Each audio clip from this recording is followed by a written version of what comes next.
Sure of make, but I can see Pearl written on it. We like to call it the Passion Wagon. The caravan started life as a four-berth, but now with some professional converting by Moat Caravan Conversions. It's actually a seven-berth. It has 4 electrics fitted with a bloody good lighting system. Gas is there too. It has an oven, which I'm unsure if it works, as Gordon Ramsay, aka Sean James, didn't know how to use it, so he just stuck to using a frying pan. Which works well. Apart from the dent it has on its last outing, we have to use it to hit the handbrake to release. This will be in the price of sale. The only thing is we forgot to wash after use. So it's in quite a state, to be honest.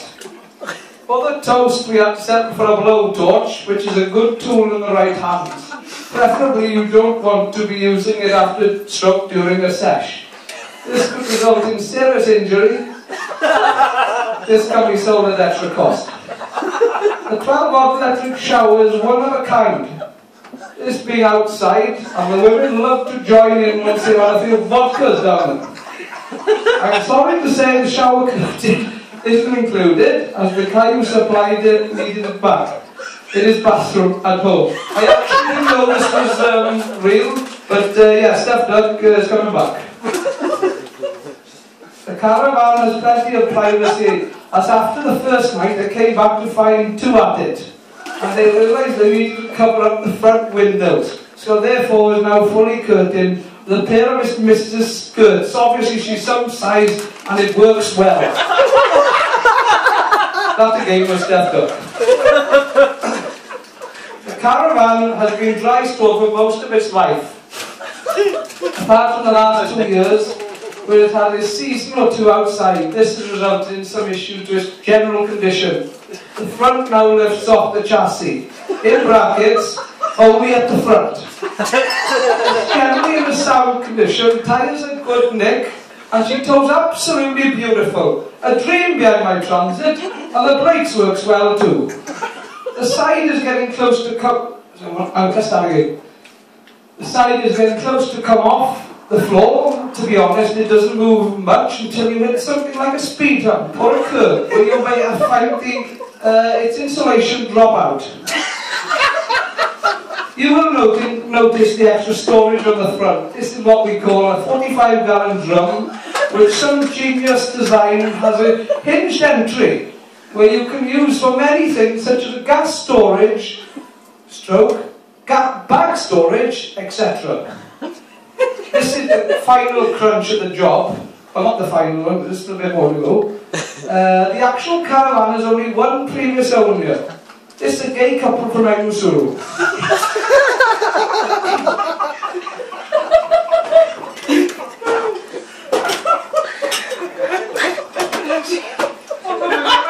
I'm going to wish this, man.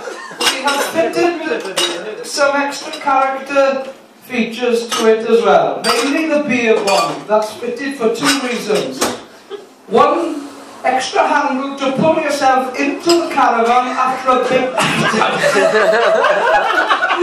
The other 2, bomb, cider, lager, bitter, whatever you want to really, it worked well. And had, sorry to say, had some casualties after use. The signwriting has been done by a professional artist, Steph Duck, we're picking on him again, who really knows how to give a caravan some eye-catching points. The honking of horny was good. We had a old couple going wild in Carmarthen as they passed us. I can generally say, if you want to draw some people's attention, buy the van, she's a real eye-catcher. Some big positive points for you, the next proud owner, Eagles. We had the pleasure of Her Majesty's service, stroke the old bill, stop us on the way back from the Royal Welsh, just yesterday to be precise. The running order of the caravan wasn't a problem, a big plus. But he wasn't too amused with the writing all over the caravan, though managed to talk him round. He mainly didn't like the picture of a bloke spunk over a woman's boobs. He liked the shower, which did give him quite a laugh. He told us to go on our way and take it out of sight due to the fact the holidays season, and it could give the area a bad name. One bad point was when one of our guys decided to bring back a big bird to the caravan. I don't think this one was stuffed up, but I can't remember who it was. Can you recall that one? No, I can't actually. Roger. Wouldn't be us. Something Mark said I was something to do with you. I can't remember that one then. Well, Jack Bunvani was. To be honest, it was what we call a three-man job. One had to pull from the front. Previously owned by 2 gays, that was 3-man job. And the other to push from behind. This resulted in the door ripping off its hinges. It's now held together with duct tape, plywood stuff, and this sort of stuff saves welding and weight. I must say they really found out the true strength of the caravan's bed conversion, as it's still in good condition and one piece. The front offside window also has been removed from its mounting point. This was when a passerby thought it would be funny to do so. If you know who it was, please contact me. And I put the here, but it should be they will be punished. Sorry to say, the fridge is not included in the sale.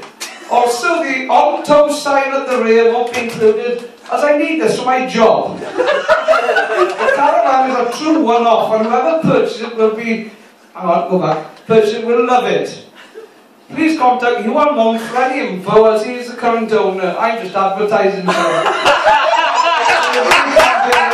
At extra cost.